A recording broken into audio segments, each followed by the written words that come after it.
Chapter 13. Then I remembered my God and felt much shame. I prayed to be given again the opportunity to serve, and go after the Frenchman. But I needed someone with me, someone permanent, and into my mind came the face of a young man from a Mediterranean country who, it was revealed to me, would be with me and be my help. The following August I met an Italian young man, who answered to the description that I had been given. Without waiting for the green light, I began a romantic relationship with him. But I soon found out that I was wrong. He looked like the person I was waiting for, but he was not that person. We argued all the time and finally we separated. Luckily my good friend David was there, with my children. This time I was not alone, as I was again pregnant. After the birth of my pretty baby girl, I was sterilized, and I realized that my troubles and miseries had returned even with more vengeance as soon as I returned to God. I underwent a very major operation. The back pain that I first felt as a teenager had now become worse.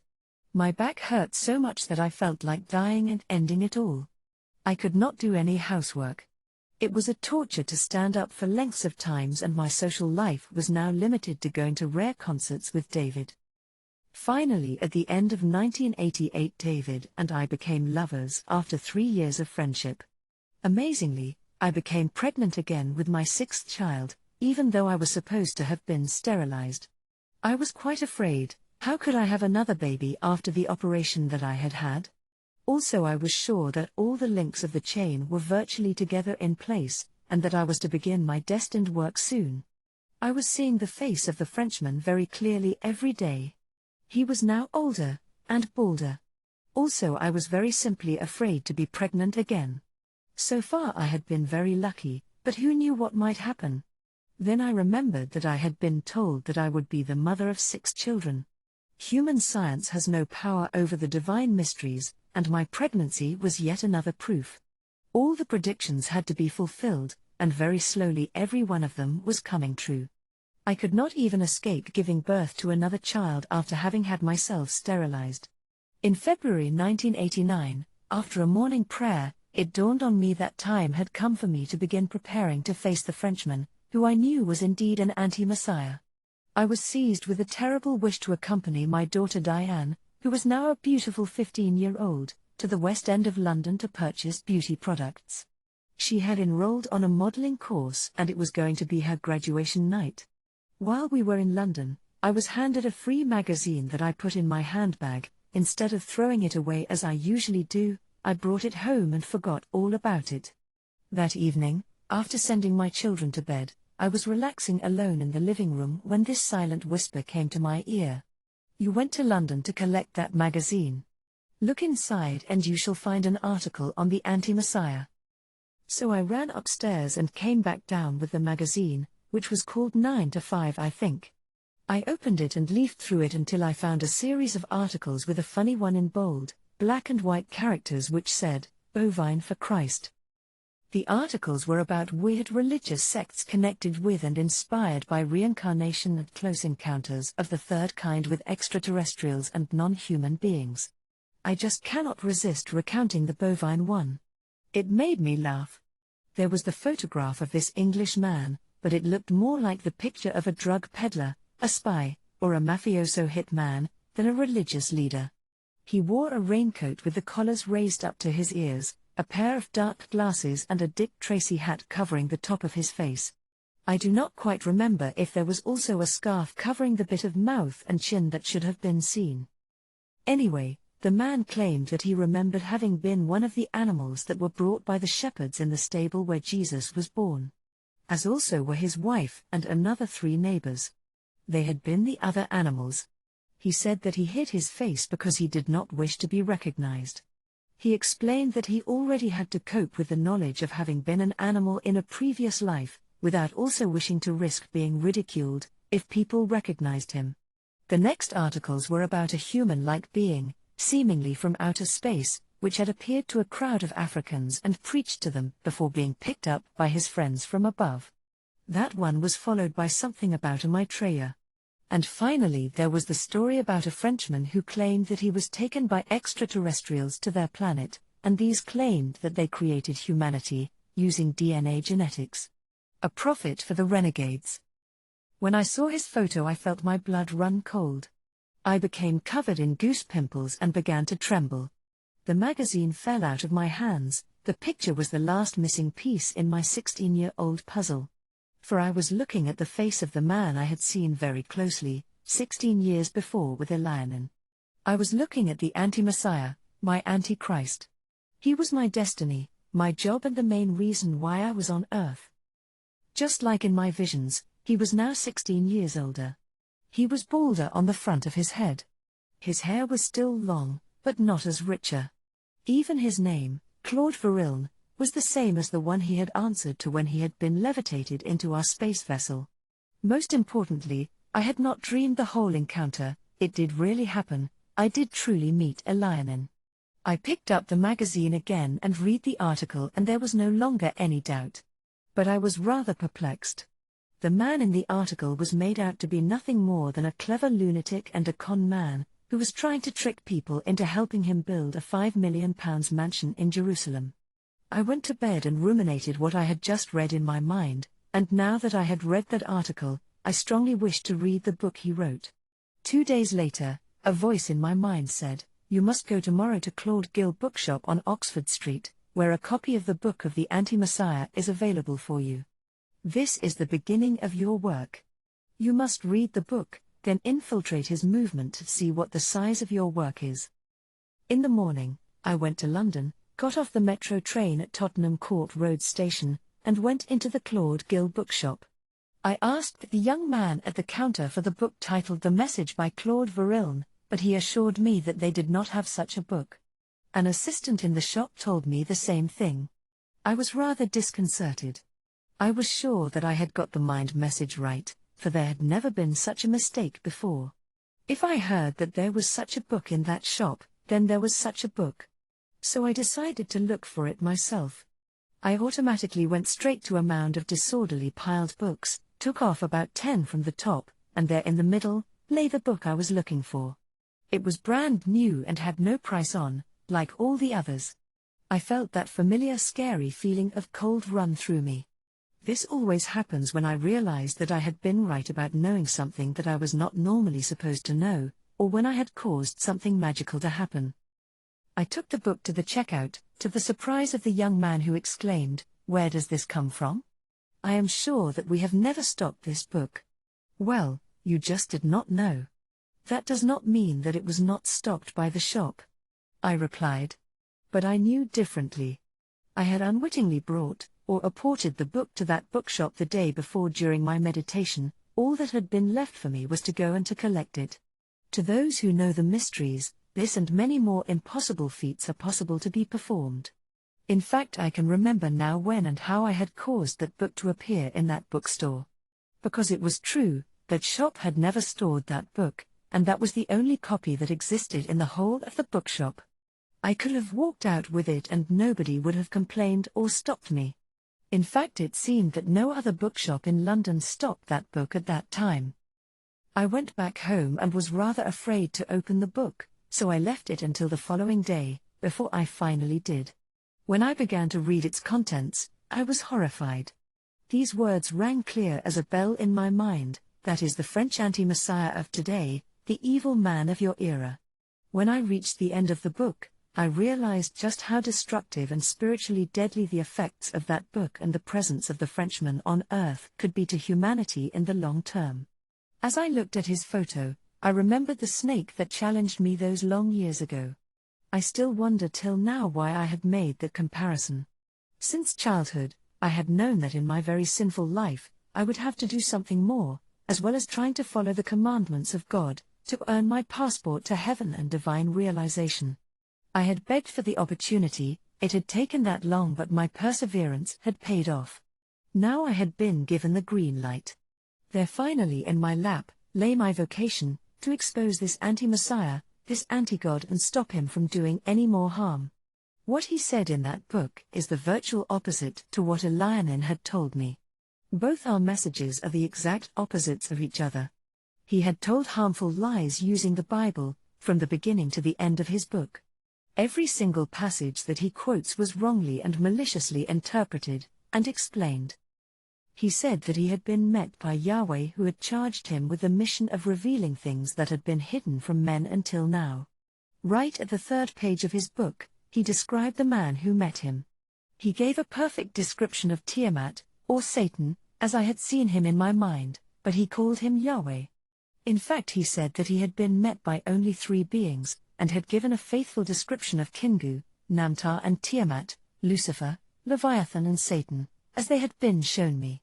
He had told his version of the creation, stating, rightly, that Satan and Lucifer are 2 different beings.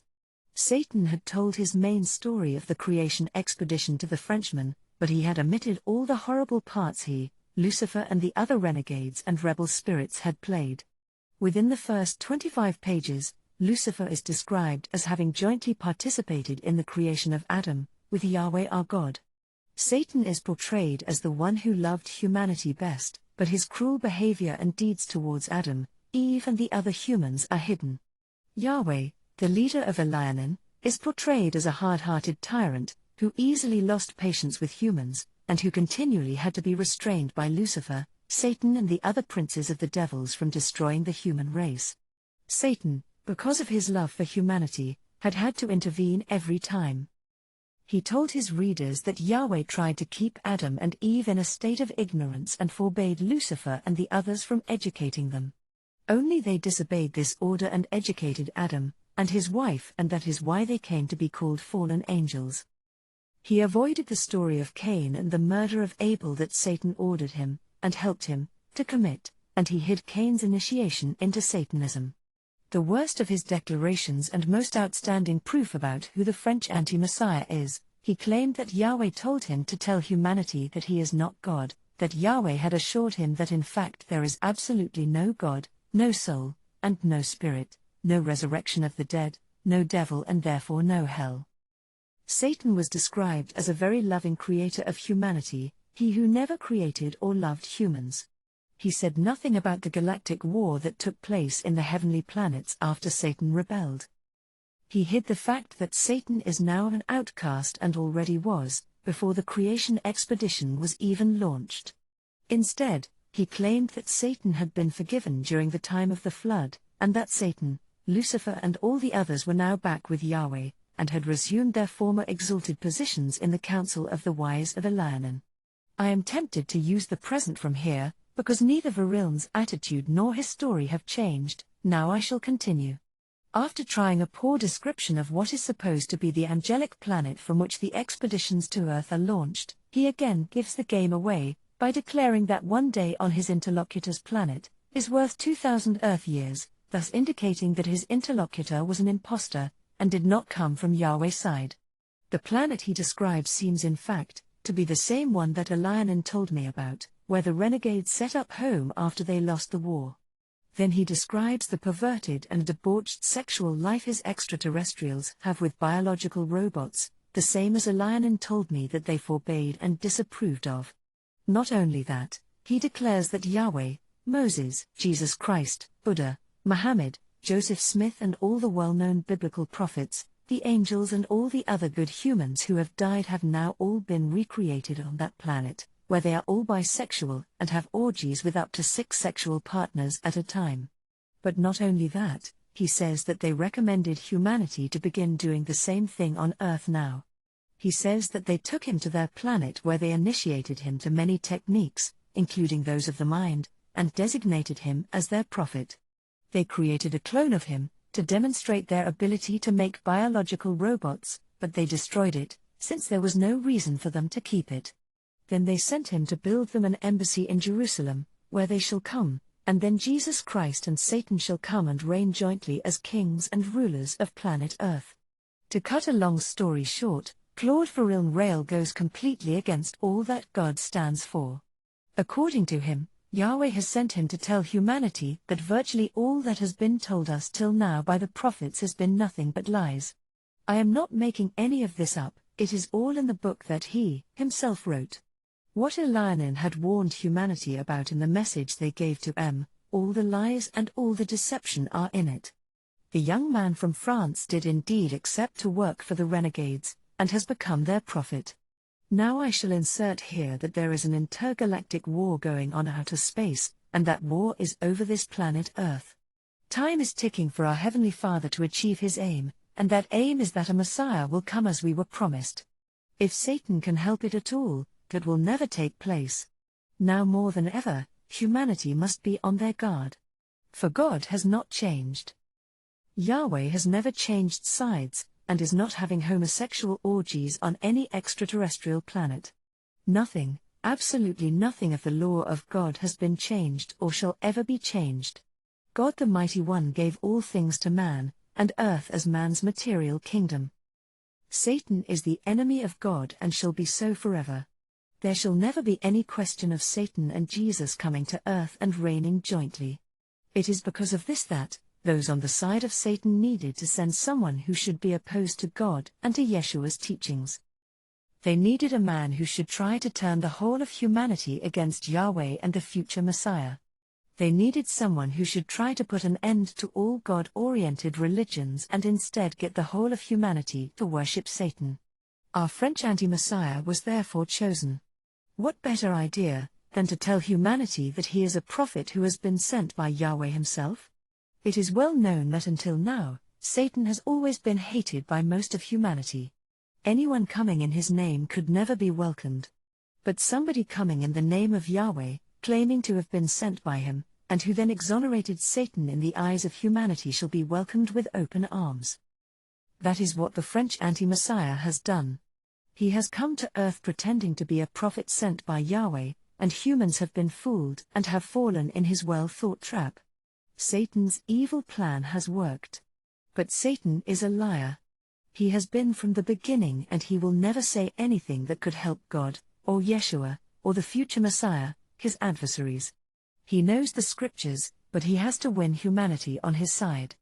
Therefore he will never teach God's doctrines to man, because they may lead to man's salvation. So the French anti-Messiah, in his book, went against Yeshua and against God, and what God holds most important. He says that people are wasting their time going to church because there is nothing after death. He assures his readers that they need not fear or think about sin, because there is no sin and no punishment for even the vilest acts, and there is not any remuneration for good deeds. He knows that salvation is only through God, so he says that there will never be any resurrection from the dead from God's side. Instead he says that the extraterrestrials that sent him have a better system of recreating people genetically, with the help of a machine. He also says it is the only way available for any humans who yearn for eternal life.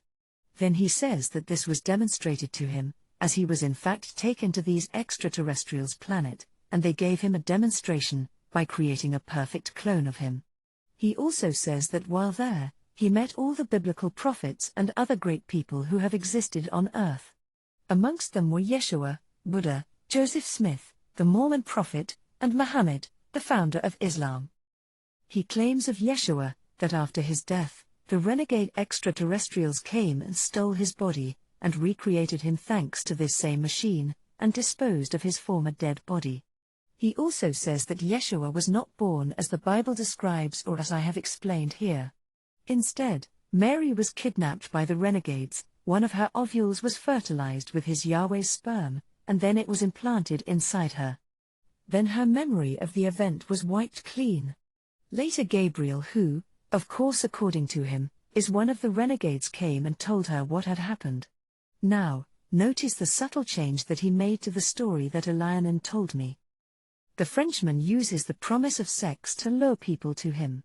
He has distorted all the teachings that were given about real love, and has substituted them all with sexual immoralities. Then uses expressions like obscurantism for the wish anyone might have to believe in God and obey otherwise good, moral laws. He gave neither one of God, nor any of Yeshua's teachings.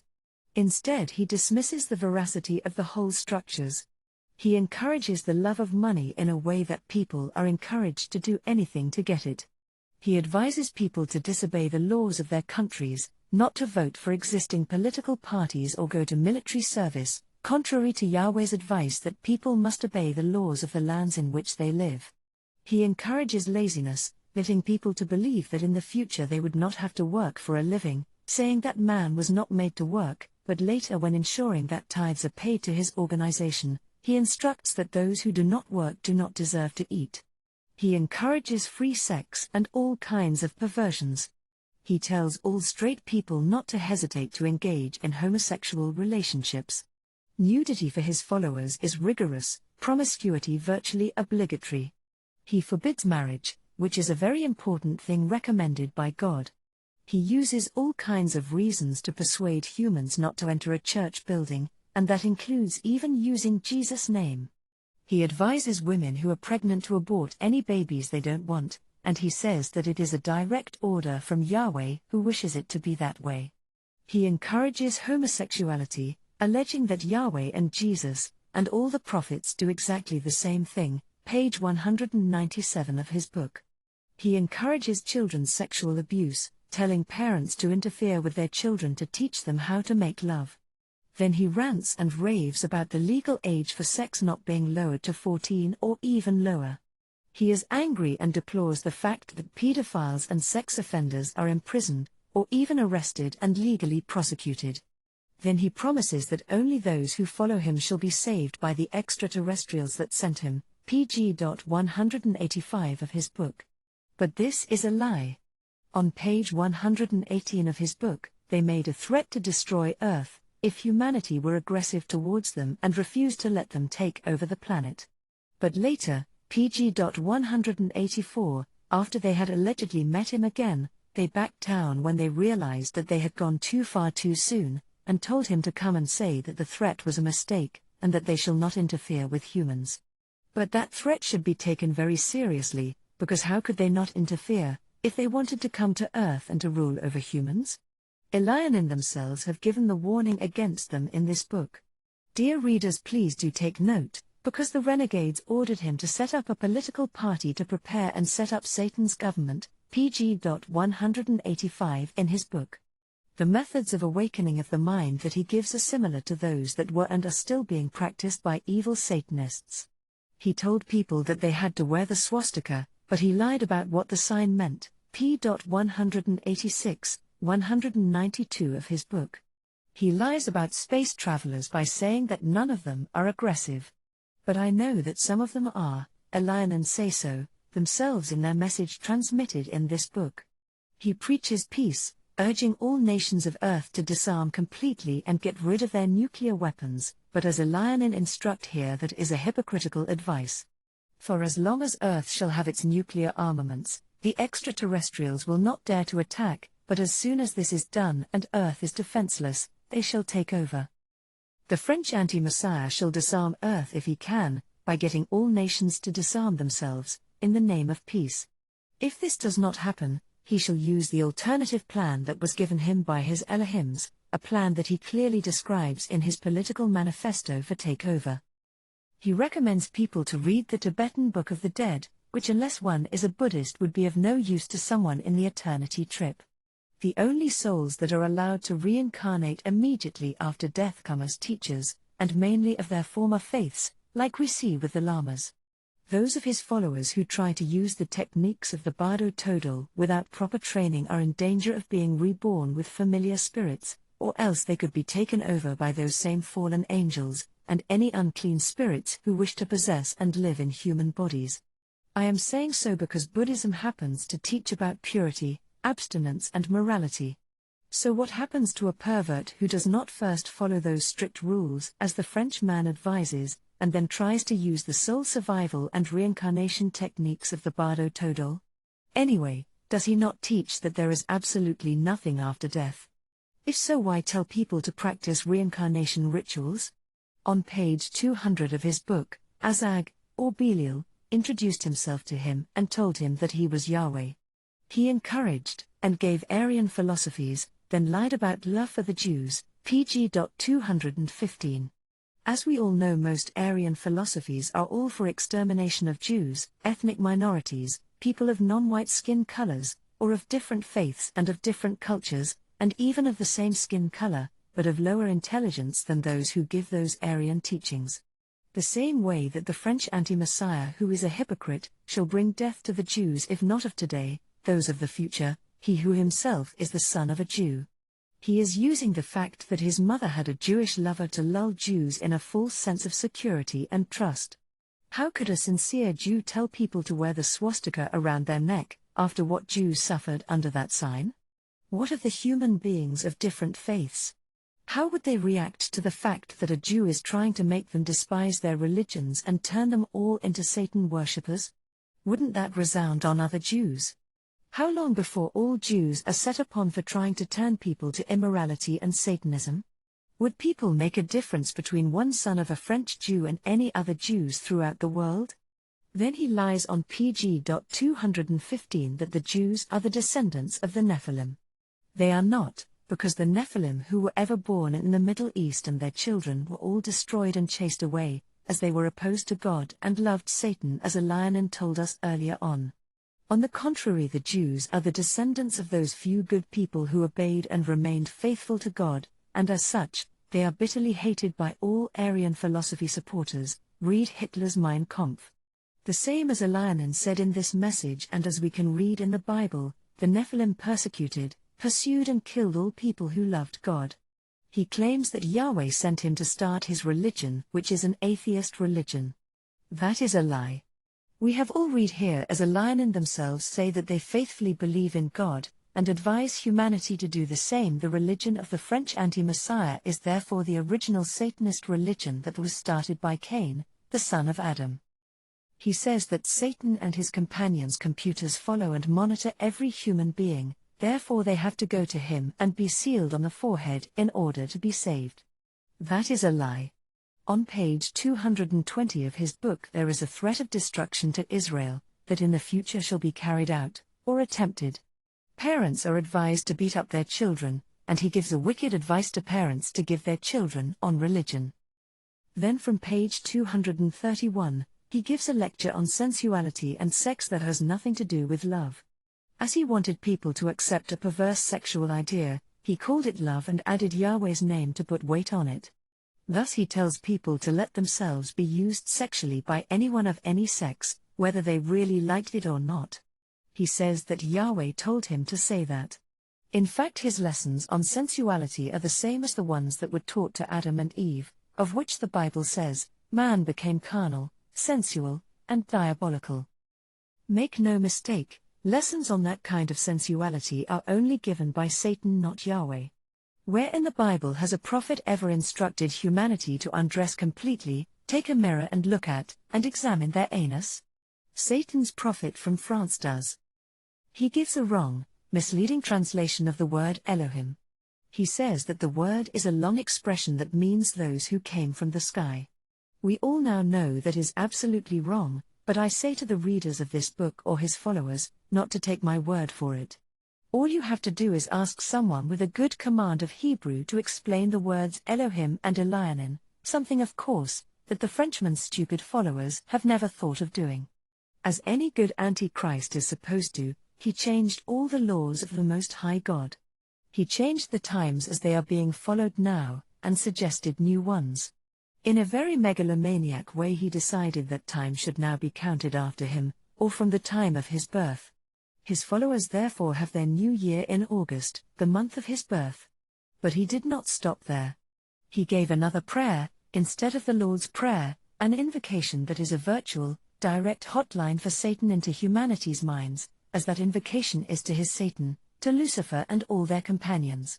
Yet none of his followers has ever thought of asking him why he advises them to say prayers to his Elohims anyway, after he took all the pain of telling them that it was useless to pray or go to church, since there is no God. He tells people to perform a wicked meditation in front of the swastika. This, as I shall show and prove later on, conditions the minds of people, making each and everyone a potential murderer. It will, as I shall also prove later on, push his followers to go on killing sprees in a sheep-like manner, when time comes, if they are ordered to. Finally, his plans are for a virtual takeover of this planet by him, which shall then be handed over to his extraterrestrials for ruling over. But as we now understand, this is perfectly true, and they are not coming for peace, but for extermination. Only the King Messiah to come shall save humanity if that happens, proving that the French Antichrist is a liar, and the worst criminal that would have ever been born on Earth in the 20th century after Hitler. In the end, I was appalled. How could this man have got away with it for so long? How could his followers be so easily fooled? How could he take it on himself to be such a dreadful anti-Messiah? He must really have hated humanity to wish to help Satan take over Earth, and then set about doing it. That man's book leaves me no doubt about it. He has done everything that was predicted to me by Elianan. The man I shall describe to you here is without a doubt our modern-day version of old scriptural anti-messiahs. You do not know it, and that is why I am here, that is why I wrote this book, to inform you. He teaches exactly the same things as Korihor, an antichrist described in the Book of Mormon, Alma 30-6-60. He teaches the same as Sherem, another antichrist. Jacob 7-1-23. The Book of Mormon YHWH says that he is the God of earth, and any religion that is not in his name is not his. But the French Antichrist has named his religion in his own name, and he makes it plain that it is an atheist religion. He indicates clearly that his movement has nothing to do with God, or with Yahweh whom he claims to be representing. Not only that, he claims that the Bible, the Quran and the Book of Mormon are all atheist books. He claims that he is the prophet Messiah who has been announced in all the scriptures. He claims that Yeshua was only sent to prepare humanity for his coming so that when he, the Frenchman, came, he should be properly understood. Therefore Jesus is inferior to him, because Jesus was prophesying about him. Jesus was prophesying that he, Claude Faril, would be the Messiah so long awaited for. Of course Yeshua and all the other prophets warned humanity about people like him. They prophesied that he and others like him shall be the anti-Messiah, and that they shall bring the death and near extermination of the human race. Last but not least, he has been marked by the same mark that was put on Cain, and as it is written in the Revelations of John. He minutiously and proudly describes and talks about that mark, which he of course explains off in another way, in his deceitful and poor interpretation of the Revelations. That sign that is clearly described as the sign of only one man who will be the real-life, natural, human son of Satan and of evil, if we are to believe the New Testament revelations. That paternity is arrogantly confirmed later by himself, in another one of his books titled, Let's Welcome Our Fathers from Space. In other words, he is 100% identical to all anti-messiahs as described all over the Bible, twice in the Book of Mormon and in all the prophets' descriptions. He is the wicked one of those who were supposed to come, before the glorious coming of our anticipated Lord Messiah. Paul wrote to the Thessalonians 2:1-12 about men like him. He said, Now concerning the coming of our Lord, and our assembling to meet him, we beg you, brethren, not to be quickly shaken in mind or excited, either by spirit or by word, or by letter purporting to be from us, to the effect that the day of the Lord has come. Let no one deceive you in any way, for that day will not come, unless the lawless one is revealed, the son of perdition, who opposes and exalts himself against every so-called God or object of worship, so that he takes his seat in the temple of God, proclaiming himself to be God. Do you not remember that when I was still with you I told you this? And you know what is restraining him now so that he may be revealed in his time. For the mystery of lawlessness is already at work, only he who restrains it will do so until he is out of the way, and then the lawless one will be revealed. And then the Lord Messiah will slay him with the breath of his mouth and destroy him by appearing and his coming. The coming of the lawless one by the activity of Satan will be with all power and with pretended signs and wonders, and with all the wicked deception for those who are to perish, because they refuse to love the truth and be saved. Therefore God sends upon them a strong delusion, to make them believe what is false, so that all may be condemned who did not believe the truth but had pleasure in unrighteousness. There is also more in 2 Peter 2. Well, I certainly reveal all about one such man here. The readers must understand that a prophecy such as the one above should not be always taken as indicating just one single individual. Our planet has still a long time to live, and as periods change, people die. Civilizations shall perish, and others will be born. So it will be seen that each epoch, each period, each civilization will have its anti-messiahs, and those will always behave, speak and be similar to each other throughout the ages. The Frenchman described in this book is one such person. I will even prove here that he claims that he is God by claiming to be the natural son of Yahweh, and higher in grade than Jesus, of course. Those who are to perish here are the Frenchman's followers all over the world, who call themselves Raelians. Also all Satanists, all evil dark witches and dark magicians, and all those who refuse to believe that there is a God and who reject and ignore the redemption of the Lord our God the Mighty One. Well, after I had finished reading that abominable book, I had to infiltrate his movement immediately, and attend some of their meetings to witness firsthand what his disciples did. So I wrote to the British address given in the book, because by then he already had an established following in England. I received the literature from the Anti-Messiahs group, with an invitation to one of their meetings from Marcus, their chief guide in the UK. So I attended their next meeting. They all seemed like nice people who wanted to know everything about me. So I told them very sincerely that I also had a book, a message to write. I did not tell them the whole truth about what sort of message I intended to write, but I told some of them again very sincerely, that I intended to write about their prophet to the people of the world, so that they may know about him better and welcome him in the proper way, and in that way my message was slightly different from their prophets. In a way this was true, as I write about him here. But I am sure they will forgive me the few little white lies that I told them in order to join their group, if those lies helped me to tell them the truth, and if they helped me to help them see that truth. I said the people were very nice to me and to other visitors, but there was a thick air of evil that only I could perceive. I was immediately aware of some disturbing facts. 3 members seemed very mentally disturbed, and had these murderous thoughts that they could just about control. I knew this because I perceived their thoughts.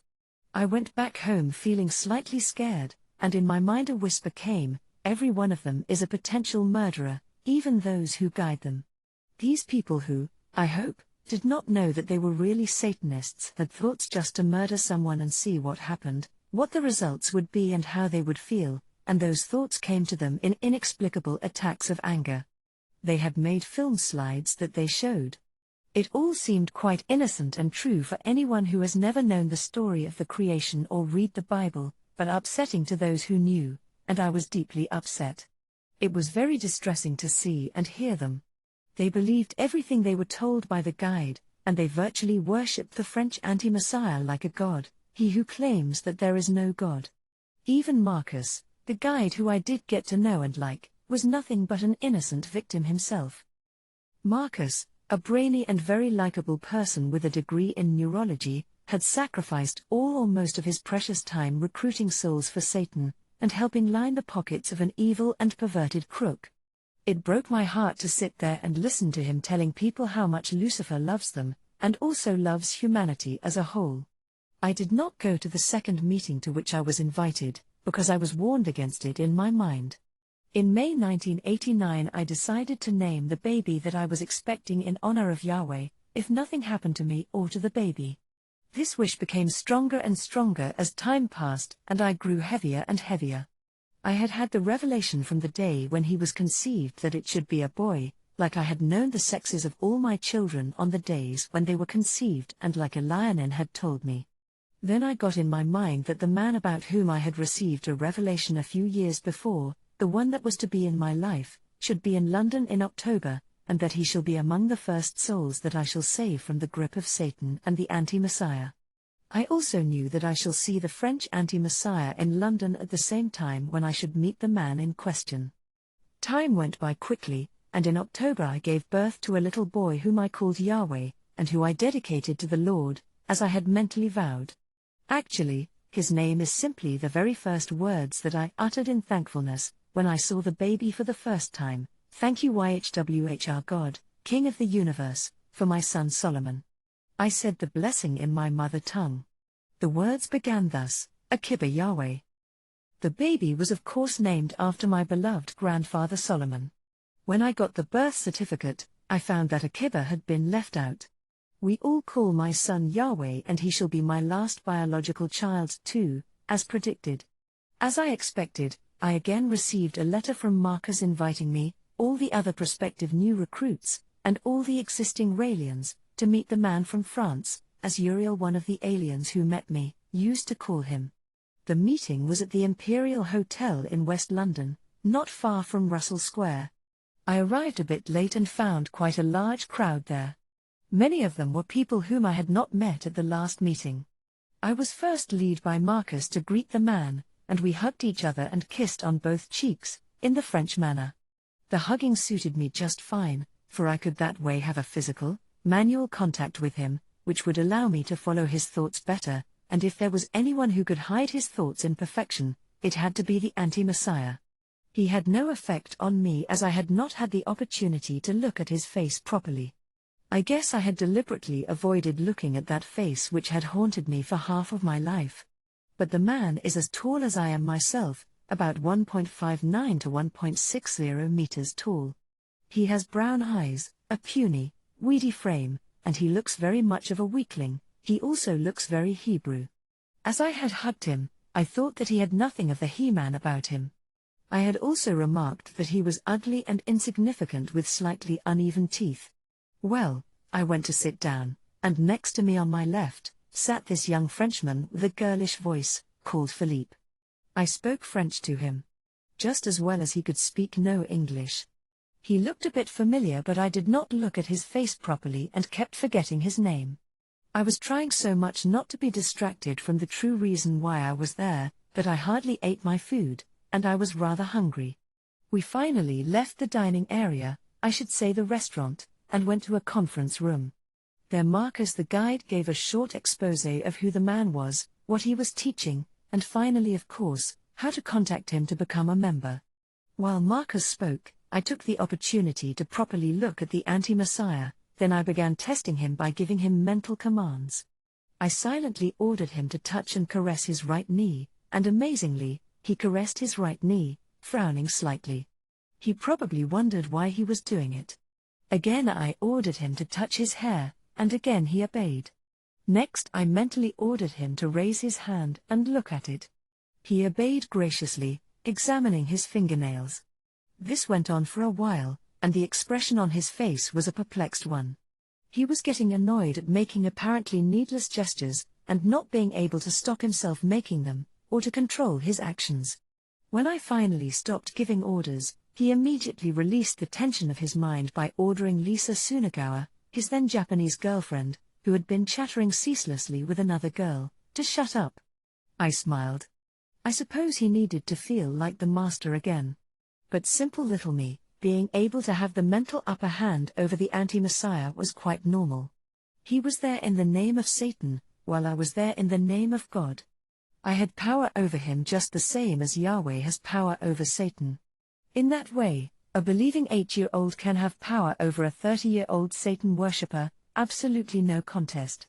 After Marcus had finished speaking and people had asked him 2 or 3 questions, everybody relaxed and the friendly conversations were resumed.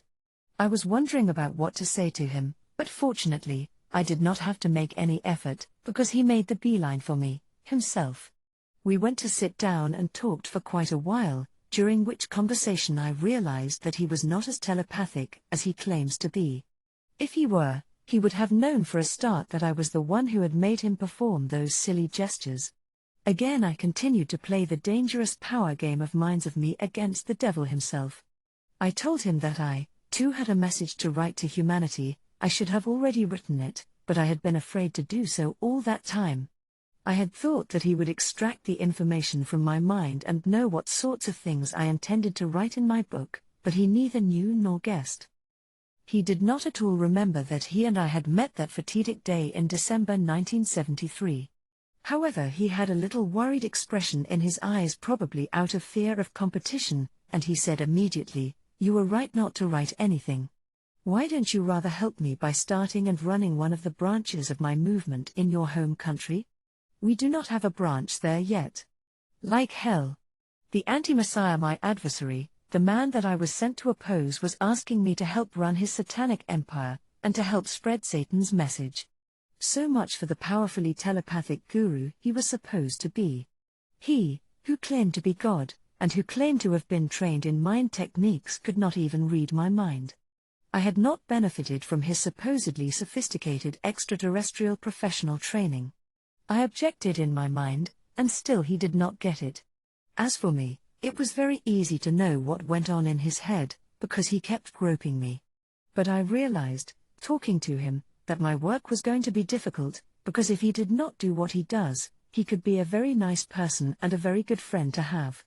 The human being in him was very friendly, very charming, and very easygoing. But I had to remember that this was the man who had set out to disarm Earth, take it over and hand it over to strange and unknown extraterrestrials, at the expense of Elianin, and before the return of Jesus. But the things he said were very much the words of an anti-Messiah, and so was his behavior, for while I was trying to be serious, he only spoke about my pretty eyes and my looks, asking if my daughter's eyes were also as pretty as their mother's. What with the groping, all of that together made me think, oh, what a creep. And he dares to call himself a prophet of Yahweh. Any reservations I had had about him until then finally evaporated. Now when I think about it, for such a job, only people with his personality are required. Nobody would trust a snarling and scowling bully, or a gloomy and cold person who never smiled. But the evil around that man was so thick that it was palpable. After the meeting, the crowd began to disperse, and we took turns to pose for photographs. I had 2 taken with the anti-Messiah and his girlfriend, but one of them was taken back by Marcus. In the New Testament it is written, "Who is anti-Messiah but he who denies that Yeshua is Messiah?" The Spirit, Messiah, is the one by whom and through whom only man shall be saved. The name of the French anti-Messiah is Claude Varilne. He is that same man that I saw in December 1973. That name is the same name by which Elianin called him. And he is the evil one and an anti-Messiah. He claims that the extraterrestrial who made him his prophet gave him the name of Rael. He said that its definition was light of God. How weird, did he not say that there was no God? There is more to Claude Varilne than meets the eye, and I shall disclose the very dangerous creature lurking behind the austere features of that puny little man. On the 3rd of December 1989, I went to another boring meeting, and those, I realized finally, were nothing but slide projection gatherings aimed at recruiting more people. But Philippe, the young Frenchman who had sat next to me at that meal, and who had been an established Raelian for about 3 years, was there again. I had the opportunity of talking to him properly that time. He told me that he was homeless and was looking for somewhere to live. I gave him my telephone number and told him to call me if he ever got desperate. He telephoned me on the 31st of December, and that is how he came to live at my house. It was early morning, on the 3rd of January, that this impersonal thought came into my mind: this young man is the helper you were waiting for. Therefore tell him everything about yourself, he will believe you. He could also be more in your life, but do be careful. He needs your help, fast. So begin teaching him. But watch him and be extremely careful. I was amazed. Until then, I had not really paid any proper attention to him. I get what I call impersonal thoughts when I have the feeling that someone is speaking to me standing from the outside, but someone like myself. Those are inspired thoughts over which I have no control.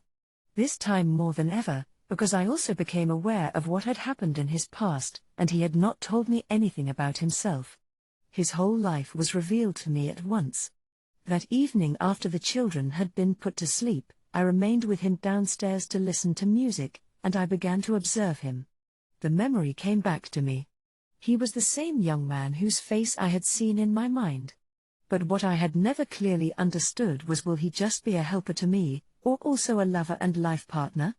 At the same time, I remarked that he looked remarkably like my Italian ex-boyfriend, and I understood then why I had thought that the Italian was the one. Well, I obeyed the orders of my mind and told Philippe the truth. This was a very delicate matter, as he was a follower of the anti-Messiah. I did not quite know how to tell him that he had been made to become a Satan follower without realizing it. So I had recourse to the mysteries, and had a look at his life, after which I chose to tell him about his past life.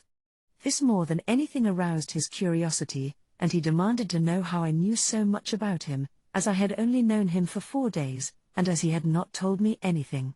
Instead, I took the Bible and began to read the passages that had been quoted by the anti-Messiah in his book and to explain them the way they should have been explained, as Elianin taught me. It did not take long before he realized that he had been lied to, and he burst into tears. After I finally told him my story, he told me to begin writing my book. He would do the housework, cook and look after the children, while I dedicated my time only to writing. I never asked him to help that way, he offered of himself. Now I had the helper I had been waiting for, I could finally begin to write this book.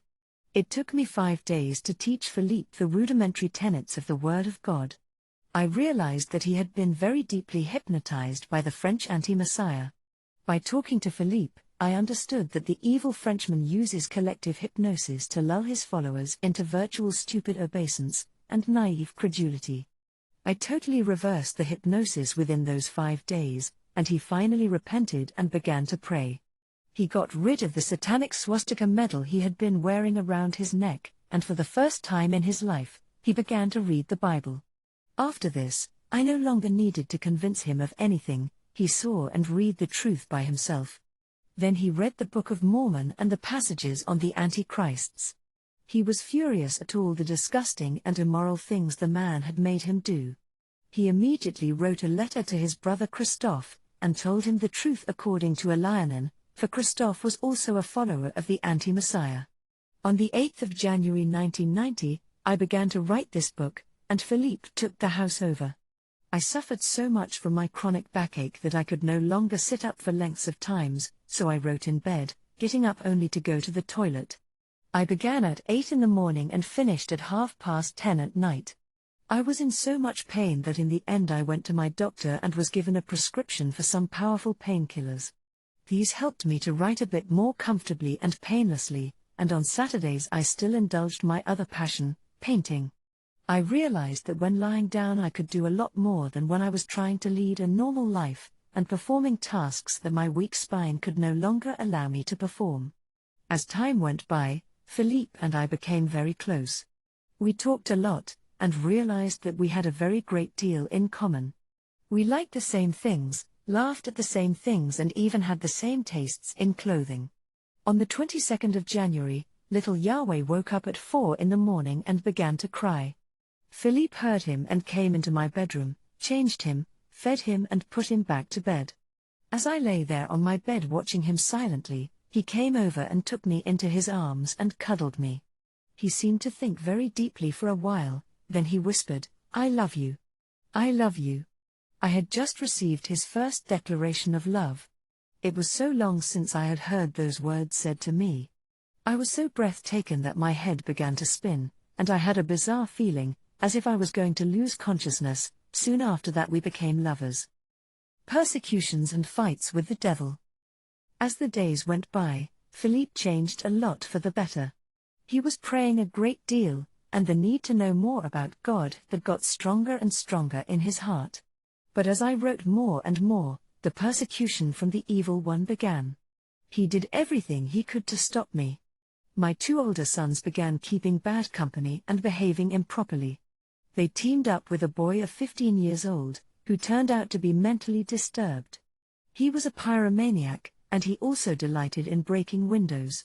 All my neighbors seemed to be animated by the fixed idea of making me lose my temper, but they did not succeed. I ignored them and bravely carried on. I persuaded Philippe to be baptized by immersion at a Mormon church. It was better than nothing. I also advised him to write to his original Catholic church, which he had been made to renounce by Virilne. And it was a very happy day for me when Philippe finally accepted the Almighty God. What an achievement! When I met him, he was a man without morals, without respect of anything. He was out to get what he wanted from life at the expense of anything and of everyone he met. All he knew were the satanic teachings of Virilne, the anti-Messiah. Now he was angry at having let himself be used by perverts, especially by a Raelian homosexual opera singer called Regis, who had had full homosexual sex with him, as he confessed to me. Now he was angry at having been forced to insult Yeshua and God by Virilne. He was angry at having been made to spit at and trample a cross under his feet. He was angry at having been made to wear a swastika, the sign of Satan and of the Nazis, around his neck. He was angry at having been forced to send an apostasy act and letter to the Roman Catholic Church where he had been baptized as a child. On the 6th of February, Philippe asked me to marry him. Even though I expected that proposal, I was really knocked out. There I was, a mother of 6, being proposed to by my lover, a handsome man who was 7 years younger than I was. But to him it seemed to be the most normal thing to do. The question of the children did not even come into his thoughts. And of course I found him extremely handsome, and I was very fond of him. I said yes, and as a sign of trust, I told him absolutely all about my whole life.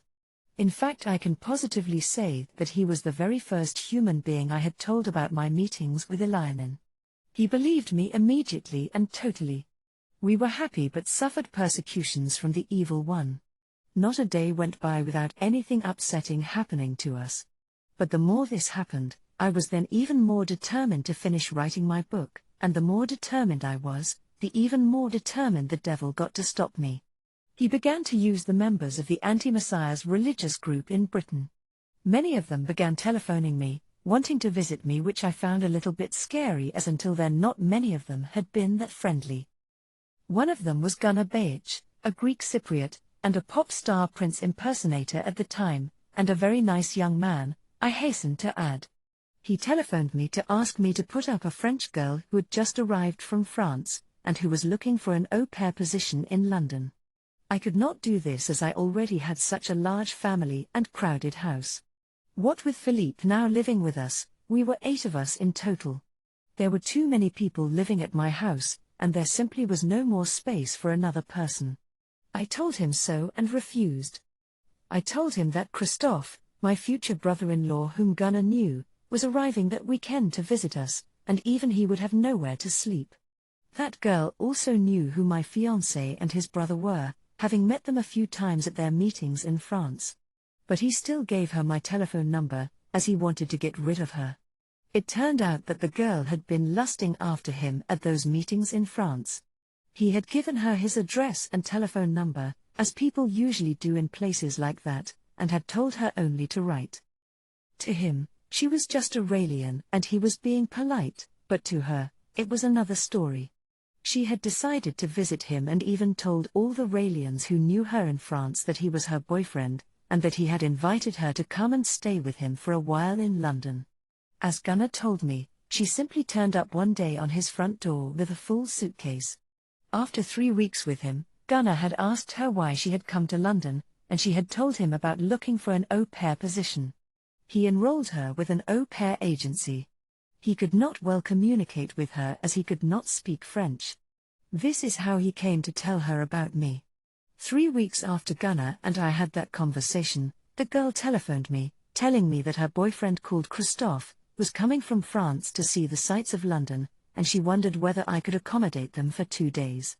As it was the second time she asked me, my African upbringing forbids me to turn her away. So I told her that she may come, if she did not mind sleeping on a mattress on my living room floor. She was the daughter of an African from Ivory Coast, and of a French mother. I knew she would not mind dossing down. Philippe's brother had also arrived. The following Tuesday, Rachel Fandy Liard, daughter of Josette Liard, a sculptress who was at that time based in Bazouges, northwest France, came to stay. She was not accompanied by anyone called Christophe as she had told me she would be. But with Rachel, Satan also came. The following morning, my son Michael came to me and said, "Mummy, there is something evil about that girl, Rachel." The fact is that I did not see much of her to make for myself an opinion. I now began writing at 8 o'clock in the morning and finished at 10 or 11 at night. But my children saw her, and they are not like most other children. When I stopped writing, I went and taught Christophe and Philippe, and Rachel sat there, listening too. And when I was not present, Philippe, without my permission, told her the story of my meetings with Elianin. From my teachings, she realized that she had been horribly misled and used by the one who claimed to be a prophet. Because of Claude Varilne and his lies, she had given away her virginity to someone who did not care for her and who she did not love. And since the age of 15, she had been letting herself be used and abused sexually by any of his followers, because she believed that it was the wish of Yahweh and of the Elohim. Also she believed that it was the only way she could be resurrected after her death into eternal life, by showing love to those who loved her. so she let Raelians of both sexes use her body. Because of Claude Virilne, all the Raelian perverts who wanted it had helped themselves to her body. And perverts, nymphomaniacs, and sex-crazed lesbians constitute 50% of the French Antichrist's followers. She had allowed lesbians to use her, even though she had not even been that way inclined at first. Yes, that is the total confusion that Satan, through his prophet Virilne, has created on earth. Rachel by now knew that I was writing this book. I even allowed her to read my first 2 handwritten manuscripts. She saw the truth and immediately offered to help me in my future work. And I told her that her help would be most appreciated. Only, that girl was personally marked, because not only had the French Antichrist sealed her to Satan, but he had enforced this in a fornication act with her, making her Satan's woman, an angel of death. From that day, she had gone mad. After 2 days I asked her to leave, as she had promised. That evening she left to go back to her au pair work in Bury St Edmunds. But Satan ordered her back to my house. She hung around London all day. At 11 o'clock that night, she telephoned me to tell me that she had missed her coach, and wanted to come back for the night. I knew that she was lying, but I let her come. Every day since I saw Rachel I had been having this revelation: the baby shall not be harmed. I did not know which baby it was, so I had not worried about it, I just wondered.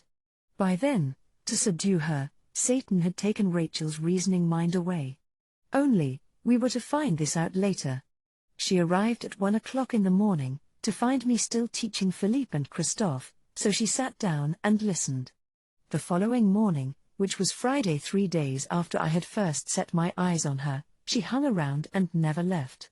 She had a funny way of staring at baby Yahweh, ever since she had been told his name, and she would look away when she realized that I were watching her. And I continued to teach them all.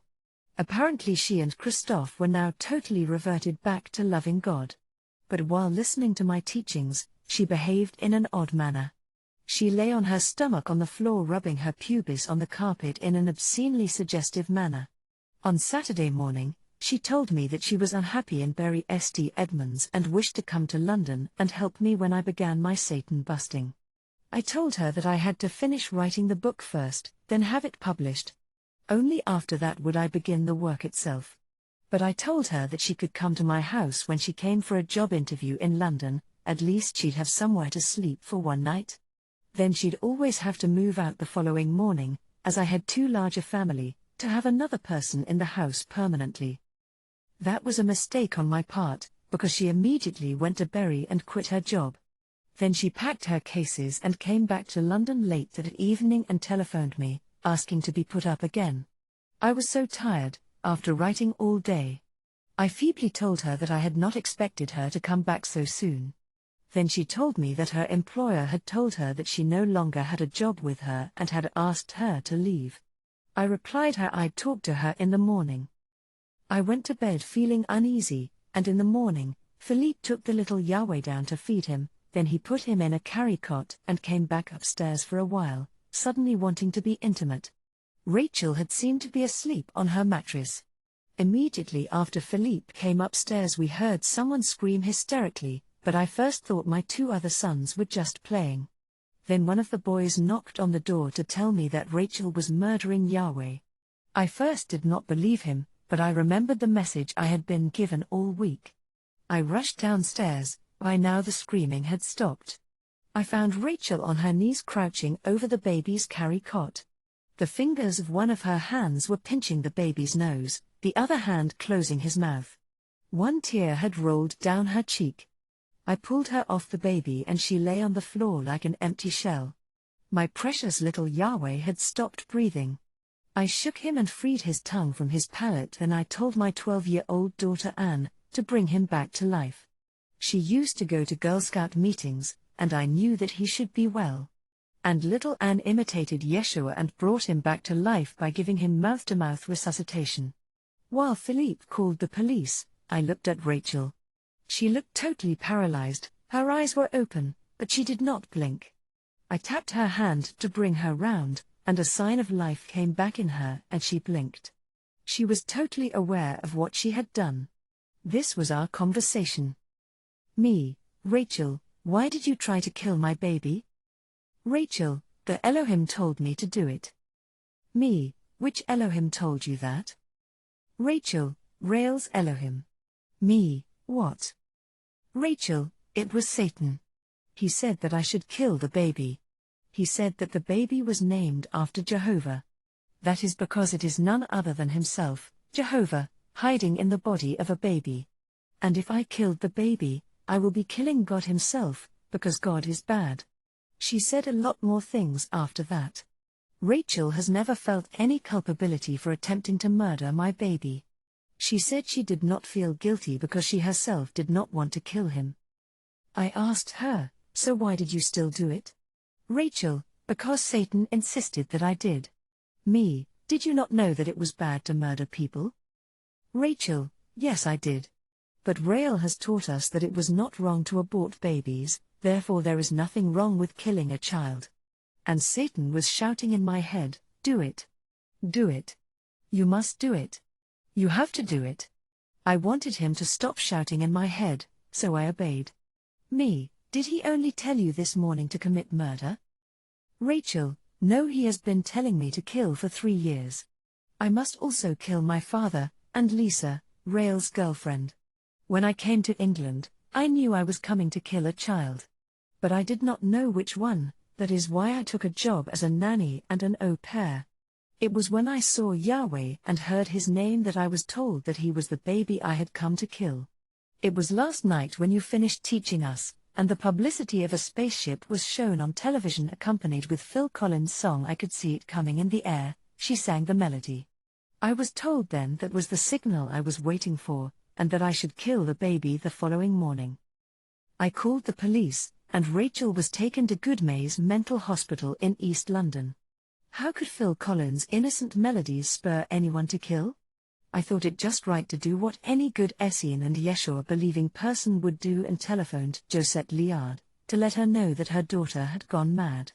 I also gave her my telephone number, something that I came to regret soon after. Because Josette Liard is also a member of the French anti-Messiah satanic movement, and she had introduced Rachel to it when she was just 14 years old. Even her other daughter Miriam did not escape, neither did Josette's parents. She had also given them Rael's books to read. How a mother could introduce her virgin daughter to a sex pervert sect is beyond understanding. After I met her, I could only understand about Josette Liard joining a sex sect. Otherwise how could she ever get it? She is very ugly and looks like a man. But then again, such a comparison is an insult to men. Josette Liard is just evil and ugly. And the cold-hearted bitch showed me that she had absolutely no respect for human life. She never apologized to me. All she cared about was that her daughter be not imprisoned in England. She wanted her taken out of the country so that she could be set free in France. She went to the French consulate and lady officials there began to harass me with ceaseless telephone calls ordering me to tell them where Rachel was. Rachel fooled the hospital people by pretending that she could not speak English. Then she began to telephone me to taunt me saying that she was not mad and that she had known what she was doing all the time. The French consulate engaged a solicitor who forbade the hospital staff from discussing the case with me. In the end I was disgusted by the whole thing. The hospital people took Rachel's side and began to even protect her from my anger. They arranged with the French consulate to smuggle her out of England without my knowledge. One doctor telephoned me to tell me to pack her things because she needed them, which I angrily refused to do. Then she called the police and an Ilford, Scotland Yard inspector who was even off-duty telephoned me to threaten me with arrest if I did not pack the criminal's belongings immediately. Even the police had begun protecting her like an endangered species. I suppose everyone lost interest in protecting my little baby's rights from the moment they saw that Josette Liard was white. Only the inspector who had been assigned to the case after I called the police cared. But by then his hands had been tied. He was very frustrated at not being able to do anything. Well, that is what he told me, for he was the same inspector who was also later sent to collect Rachel's things. And to top it all, a limousine was especially provided to drive the little murdering Raelian criminal to Heathrow Airport. So a French satanic criminal and would-be murderess came to England and attempted to murder a British citizen and was sent home in honour with the help of Redbridge Health Authority and the British police, together with the bullying French consulate. I do not know what the evil mother and daughter duo Josette and Rachel Liard told the police people and the staff at Goodmayes Mental Hospital, but it seemed to me that they all agreed with the reasons why Rachel tried to kill my child. And that she was the victim and my baby and I were the guilty ones. To think that it had only taken 4 days between when I first met that woman and her murder attempt on my baby. 4 days during which I did and said nothing wrong to her. On the contrary, I showed her nothing but the utmost courtesy and friendship. 4 days during which she slept at my house paying no rent, and eating my food freely. 4 days during which she benefited from my kindness, my prayers, my good teachings and my whole family's friendship and hospitality. And all of that was given graciously by my family. If all that justifies me being treated in such an appalling way, then I am guilty. That is why other babies were in danger in the tiny city of Bazouges, in the northwest of France where they lived. And that is why they are now in danger in Rennes, where I know that Josette Liard moved soon after these events, because no doctor can cure madness induced by Satan. No drugs can help Rachel, because she can look mad only when she is committing the crime, and for a few days after that. And even more so if, like I suspect, Josette did not have her daughter sectioned. Before Rachel returned to normal, she assured me that she had enjoyed what she had done to my son, and she intended to do the same again, probably to another child, but making sure that she succeeded next time. Now, if anybody had first laughed at what I was saying here, they should see how serious the whole matter is. For Satan takes his work on earth so seriously, that once he has begun to influence somebody, he never lets go. And Satan personally, and his evil angels are the beings that told Rachel to kill my child. She calls them Raels Elohims. And they are the same Elohims whom Claude Virilm-Rael, the French anti-Messiah, represents. And also, she identified one of them by name, Satan, as the one who told her to kill. Satan and his companions have absolutely nothing whatsoever to do with YHWH, God the Mighty One. They have nothing to do with his angels or any other pure heavenly beings. Raels Elohims have nothing to do with Jesus Christ and any other of the now dead prophets. Meanwhile, my whole family suffered from what Rachel did, and the effects are still very much felt today. My 2 sons became afraid to go to bed at night, even though they shared a room, because they feared that Rachel would come through the window during the night and murder them. My son Michael became so disruptive at school that he had to be put in a special school. And my little girl Kiri, who was just 3 at the time, stopped eating. And my troubles did not stop there. There was a pyromaniac that began setting fires to empty dilapidated houses that were in our avenue and around the area where we lived, then telephoning East London's Ilford police station anonymously, to tell them that someone from our family had done it. It turned out later that the culprit was a mentally ill woman who had been an inpatient in the same Goodmayes Mental Hospital where Rachel had been, and who now lived a few doors from us. She and her boyfriend finally came and violently knocked on my door late one night after drinking at a pub, saying that she would do all she could to have my children taken away from me because hers had been taken and put into care. Why should a black trash like her have her children when I could not keep mine? She said. It took a whole team of police officers to remove her from my front door and take her away. There was not a day that went by without a policeman standing outside our door, because of her. That finally stopped when I got fed up, and I used the mysteries against her, and against her lover. They were removed from that house within 2 weeks after I performed that ritual. But Satan did not give up. Since he had failed with Rachel Fandy Liard, he turned to my own family. The devil began trying to use Philippe. I was in our bedroom writing as usual when his thoughts began to filter and ring clearly in my mind. When I concentrated, I realized that it was not him thinking. Instead, it was actually someone telling him to kill my little baby again, that way he should be rid of David, my best friend and my baby's father. This was ridiculous. Philippe had no reason to be jealous of David. And why should David not visit his son? I tried to ignore what I got in my mind. The following day I again heard Philippe think that he should kill someone just to see what it felt like and what happened. I again tried to ignore this, thinking at first that it was my mind working overtime, because of what Rachel had done. But when this went on for 2 weeks it began to seriously alarm me. And when he began to think that I should also be eliminated, so that the truth about Rael may not be known, I immediately put my pen down and descended downstairs. I found him sitting on the settee, deep in thought. And I told him that I knew exactly what his thoughts were. Then I told him that he should stop thinking about murdering me because if he tried he would be damned. And also that he could not kill me because God did not want to call me back yet. Instead, before that I would throw him out, if he did not check his thoughts and control himself. I had hoped that he would protest and reassure me, proving me wrong in my statement. But I was absolutely devastated and shattered, as I realized that I had been right all along. He admitted that he had indeed been having such thoughts and it had been very difficult coping with them. He said that he had been fighting with prayers. The thing was that I had already made hints and taught him over that kind of thoughts without telling him why, but after he spoke to me, I managed to help him. I was by now very tempted to get rid of him, but I knew that if I did so I would be sending him straight back into the arms of Rael and Satan. Also I had by then fallen in love with him. Elianin had been warning me, but I had been very distracted and had kept pushing the warning deep in the back of my mind. Philippe and I were married then he was baptized and was finally freed forever, or so I thought. The thoughts never returned and he was transformed, and became a seemingly new person.